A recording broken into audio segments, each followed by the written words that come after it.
Science کی نگری کے قابل احترام دوستوں، آج ہم کمپیوٹر سائنس اور انفارمیشن ٹیکنالوجی کے شعبے میں ہونے والی 3 ایسی تازہ ترین پیش رفت کے متعلق بات کریں گے جو آنے والے وقت میں انقلاب برپا کر سکتی ہیں۔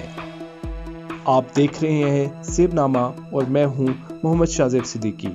نئے آنے والے دوستوں سے گزارش ہے کہ زیب نامہ چینل کو سبسکرائب کیجیے اور بیل آئیکن پہ کلک کیجیے۔ شکریہ۔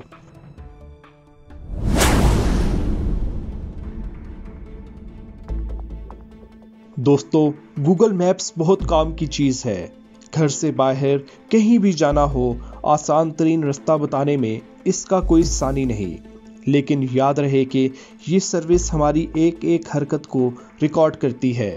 اگر میری طرح آپ کو بھی یہ بات بری لگتی ہے تو آپ کے لیے ایک خوشخبری ہے کہ کمپنی جلد ہی گوگل میپس میں ایک نیٹو موڈ لا رہی ہے تاکہ آپ کوئی بھی علامت یا نشانی چھوڑے بغیر بآسانی گھوم پھر سکے۔ اس موڈ میں گوگل میپس نہ آپ کی براؤزنگ کو محفوظ کرے گا، نہ ہی نوٹیفیکیشن بھیجے گا اور نہ ہی آپ کی لوکیشن ہسٹری اور شیئرڈ لوکیشن کو اپڈیٹ کرے گا۔ اس کے لیے صرف آپ کو اتنا کرنا ہے کہ گوگل میپس کے اوپر موجود اپنی پروفائل تصویر کھولیے۔ سب سے اوپر یہی آپشن ہوگا۔ اس پر ٹیپ کرنے سے ایک کالے رنگ کی پٹی میپس کے اوپر آ جائے گی جو ظاہر کرے گی موڈ آن ہو گیا ہے۔ ڈیسک ٹاپ کمپیوٹرز پر یہ سہولت پہلے ہی کروم براؤزر میں موجود ہے۔ کیونکہ گوگل میپس ایک ویب ایپ ہے، اس لیے جب آپ کروم میں اگنیٹو براؤزر آن کرتے ہیں تو اس کا اطلاق میپس پر بھی ہو جاتا ہے، لیکن سمارٹ فون پر ہم میپس کی ایپ استعمال کرتے ہیں تو موڈ دستیاب نہیں تھا۔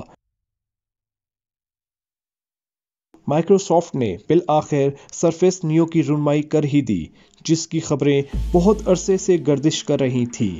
کتاب کے سائز کا یہ فولڈ ایبل ٹیبلٹ 2 الگ الگ گوریلا گلاس سکرینیں رکھتا ہے۔ اس کی ہر سائڈ 5.6 ملی میٹر موٹی ہے، جسے تاریخ کی سب سے پتلی LCD سکرین کہا جا رہا ہے۔ سرفیس نیو بلوٹوتھ کی بورڈ اور سٹائلز بھی رکھتا ہے۔ دونوں حصوں کو جوڑنے والا قبضہ 360 ڈگری تک گھمانا ممکن ہے۔ سرفیس نیو کسی ٹیبلٹ یا لیپ ٹاپ کے طور پر بھی کام کر سکتا ہے اور اسے اٹھانا اس کے پرانے ورژن یعنی سرفیس سے کہیں زیادہ آسان ہے۔ سرفیس نیو میں ونڈوز 10X کا نیا ورژن موجود ہے جسے ڈیول سکرین ڈیوائس کے لیے خصوصی طور پر تیار کیا گیا ہے۔ اس میں ایک نیا آپشن سپیننگ کا بھی ہے، جو کوئی ایپ ایک سکرین تک محدود رکھنے یا دونوں سکرینوں تک پھیلانے یعنی سپین کی سہولت دیتا ہے۔ یہ ٹچ بار جیسا نہیں بلکہ اس سے بھی زیادہ کہیں کارآمد چیز ہے۔ آپ اوپر والی سکرین پر کام کرتے ہوئے نیچے ونڈوز بار میں ویڈیو بھی چلا سکتے ہیں۔ سرفیس نیو کے اندر کیا ہے، زیادہ چیزیں ابھی ظاہر نہیں کی گئی۔ لگتا یہی ہے کہ اس میں انٹیل کا لیک فیلڈ پروسیسر بھی موجود ہے جو ڈیول سکرین کو ذہن میں رکھ کر بنایا گیا ہے۔ قیمت کے متعلق بھی اب تک مائکروسافٹ نے کچھ نہیں بتایا کیونکہ سرفیس نیو اس سال کے آخر تک لانچ کر دیا جائے گا۔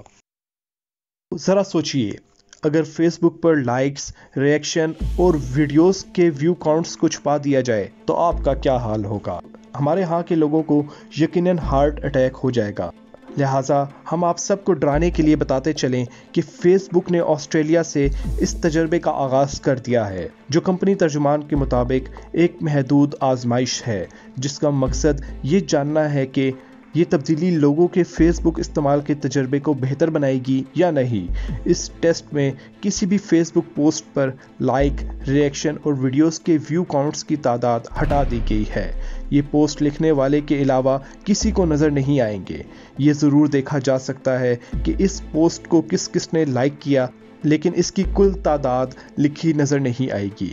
یعنی اگر کوئی جاننا چاہے کہ اس پوسٹ کو کتنے لوگوں نے لائک کیا ہے تو اسے ان کو ایک ایک کر کے گننا پڑے گا۔ اگر یہ تجربہ کامیاب رہا تو ہو سکتا ہے کہ اسے پاکستان سمیت دوسرے علاقوں تک پھیلا دیا جائے۔ لیکن ایسا کیوں کیا جا رہا ہے؟ دراصل کئی سائنسی تحقیقات یہ ثابت کر رہی ہیں کہ لائکس کی تعداد بلکہ لائک کرنے کا عام کلچر ہی انسانوں کی ذہنی صلاحیت کو نقصان دے رہا ہے۔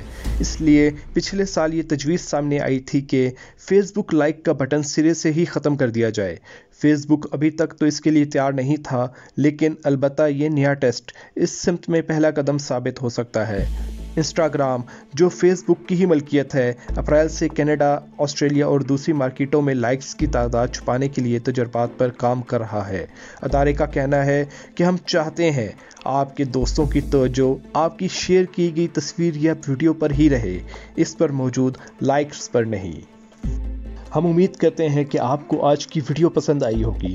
ویڈیو پسند آنے کی صورت میں لائک کیجئے، نیچے کمنٹ باکس میں اپنی آراء دیجئے اور اپنے دوستوں کے ساتھ شیئر کیجئے۔ شکریہ۔